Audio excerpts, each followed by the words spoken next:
JTH 4th year లో వచ్చేసరికి compiler design అనే సబ్జెక్ట్ ఉంది. దాంట్లో ఇంపార్టెంట్ క్వశ్చన్స్ చెప్పమని చెప్పేసి, మోస్ట్ రిపీటెడ్ క్వశ్చన్స్ చెప్పమని చెప్పేసి షార్ట్ ఎస్ఏస్ కూడా అడుగుతా ఉన్నారు. దాని గురించి ఇప్పుడు చెప్పదలిచాను. ముందు అయితే ప్లేలిస్ట్ అన్ని చెక్ చేసుకోండి. ఇంతవరకు ఈ ఛానల్ సబ్స్క్రైబ్ చేసుకున్న వాళ్ళు సబ్స్క్రైబ్ చేసుకోండి. ఈ వీడియో లైక్ చేయండి, షేర్ చేయండి. మీకు కనుక నాతో మాట్లాడాలనిపిస్తే కాల్ మీ ఫోర్ ద్వారా కాల్ చేయండి. ఇక తెలుగు ఇంజనీరింగ్ ఎడ్యుకేషన్ టెలిగ్రామ్లో పీడిఎఫ్స్ అన్ని షేర్ చేస్తాను, సంబంధించిన అప్డేట్స్ అన్ని ఇస్తాను. ఓకేనా, చూడండి. ఇక టాపిక్లో వెళ్లే ముందు హైప్ ఇవ్వండి వీడియోకి, షేర్ కూడా చేయండి. ఇక యూనిట్ 1 మాట్లాడుకుంటే ఇంట్రడక్షన్ అండ్ లెక్సికల్ అనాలిసిస్. ఇందులో షార్ట్ క్వశ్చన్స్ ఎలా ఉంటాయి?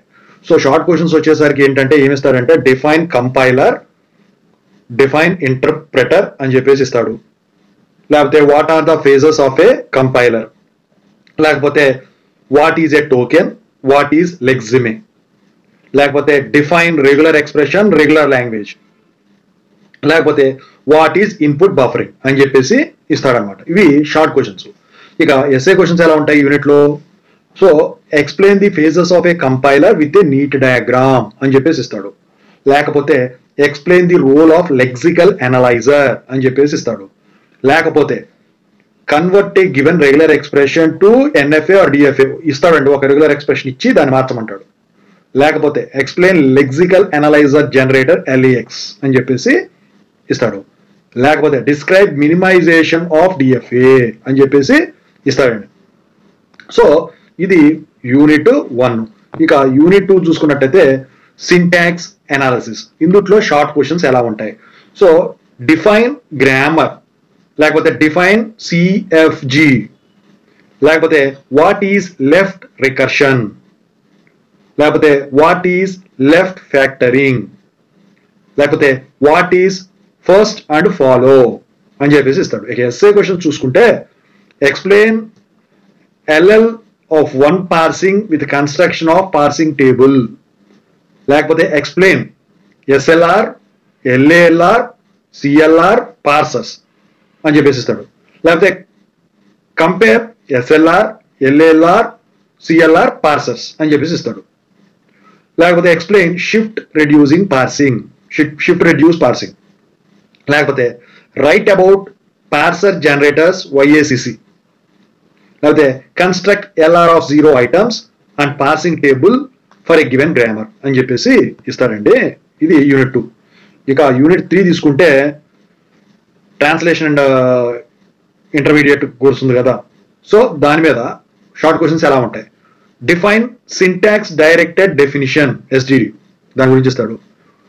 లేకపోతే what are synthesised and inherited attributes అని చెప్పేసి ఇస్తాడు. లేకపోతే what is 3 address code TAC అని చెప్పేసి ఇస్తాడు. ఇక ఎస్ఏ క్వశ్చన్స్ చూసుకుంటే explain S attributed and L attributed definitions అని చెప్పేసి ఇస్తాడు. లేకపోతే explain intermediate code forms for syntax trees, DAG, 3 address code. లేకపోతే explain type checking and type expressions. లేకపోతే explain control flow and short circuit evaluation.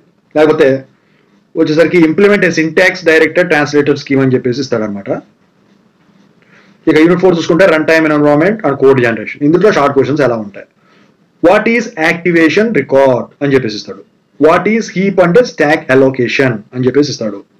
Define peep whole optimisation అని చెప్పేసి ఇస్తాడు. ఇక ఎస్ఏ క్వశ్చన్స్ ఎలా ఉంటాయి బాబు దీని మీద అంటే explain storage organisation and access to non local data, లేకపోతే ఎక్స్ప్లెయిన్ గార్బేజ్ కలెక్షన్ టెక్నిక్స్ అని చెప్పేసి ఇస్తాడు. లేకపోతే explain issues in code generation, లేకపోతే explain basic blocks and flow graphs, లేకపోతే explain register allocation and assignment, లేకపోతే write about peephole optimisation techniques అని చెప్పేసి యూనిట్ 4లో క్వశ్చన్స్ ఇలా ఇచ్చేదానికి ఉంటుంది అనమాట. ఇక లాస్ట్ యూనిట్ మెషిన్ ఇన్వెంటెడ్ optimisation and data flow analysis unit 5. ఇందులో షార్ట్ క్వశ్చన్స్ ఎలా ఉంటాయి? What is data flow analysis, లేకపోతే డిఫైన్ డెడ్ కోడ్ ఎలిమినేషన్, లేకపోతే డిఫైన్ లూప్ ఆప్టిమైజేషన్. ఇక ఎస్ఏ క్వశ్చన్స్ చూసుకుంటే explain various code optimisation techniques, లేకపోతే explain constant propagation with example, లేకపోతే explain common sub expression elimination, లేకపోతే explain partial redundancy elimination, లేకపోతే explain loop optimisation and induction variables, లేకపోతే explain constant folding and copy propagation అని చెప్పేసి ఇస్తాడు. Overall గా చూసుకుంటే ఈ ఎక్స్ప్రెషన్స్ మీద వాటి మీద కూడా కొంచెం మీరు చేయాల్సి ఉంటుందండి. రెగ్యులర్ ఎక్స్ప్రెషన్స్ మీద ఎక్కువ శాతం అవే ఇస్తాడు, ఇచ్చి రెగ్యులర్ ఎక్స్ప్రెషన్ ఏంటి, ఫార్మాట్ ఏంటి అని చెప్పేసి. ఓకేనా, ఇది